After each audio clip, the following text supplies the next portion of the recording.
বলো তো এটা কি? এটা হচ্ছে কুল। ঠিক আছে, সরস্বতী পুজো যাওয়ার পরে একদিনও কুল মাখা খাইনি আমি, তো আজকে খাবো। তো চলো এটাকে কিভাবে মাখানো যায় তো সেটা তোমাদেরকে দেখাই।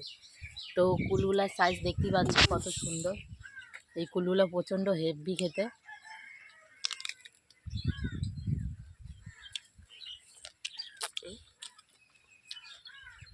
হেভি খেতে।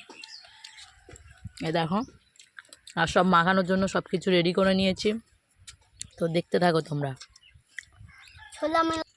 তো দেখতেই পাচ্ছ কুলগুলো আমি কেটে নিয়েছি। কুলটাকে কেটে নিয়ে এবার লঙ্কা দিয়ে মাখা করব। চলো দেখা যাক। তো কুলটাকে আমি ভালো করে মাখা করব। তো কুল থেতো করার মতো কোনো জিনিস পেলাম না, তাই এটা এরকমভাবে কেটেছি। এটা এরকমভাবে কেটে এবার আমরা মাখা করে খাবো।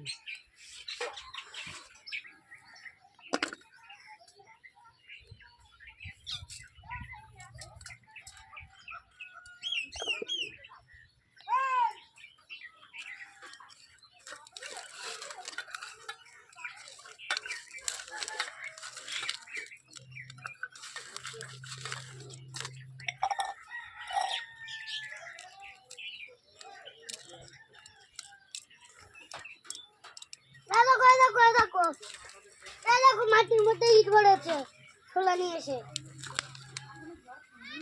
তো তোমরা দেখতেই পাচ্ছ আমি এখানে কত সুন্দর করে মাখাচ্ছি।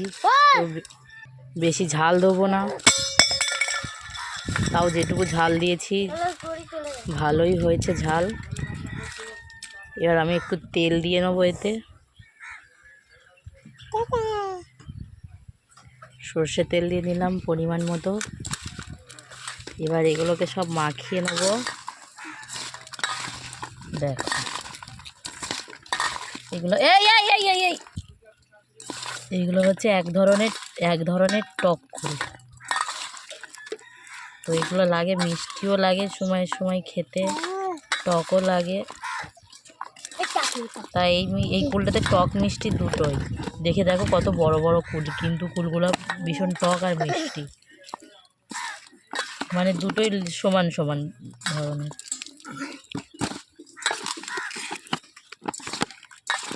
গন্ধটা খুব সুন্দর বেরাচ্ছে ফুলের। দেখতেই পাচ্ছ ফুল মাখা হয়ে গেছে।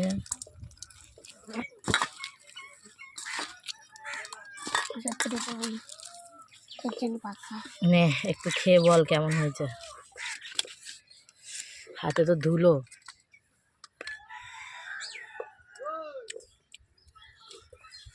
কেমন হয়েছে? হ্যাঁ, ঝাল ঝাল খুব ঝাল তো হবেই। তো এই কুল মাখাটা খেয়ে ওর রিয়াকশানটা দেখলে কেমন হয়েছে। এবার আমি একটু খেয়ে দেখি আমার রিয়াকশানটা কেমন হয়।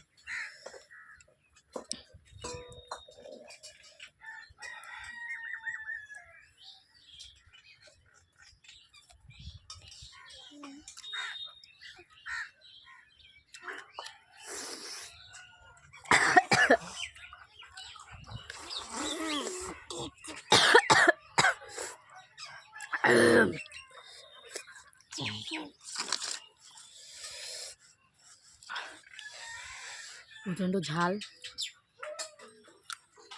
কিন্তু হ্যাপি খেতে।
মানে কি বলবো, খুব ঝাল, খুব ঝাল।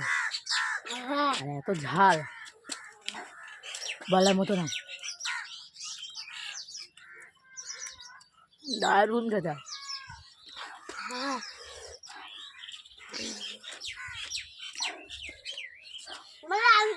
কামড়াবে।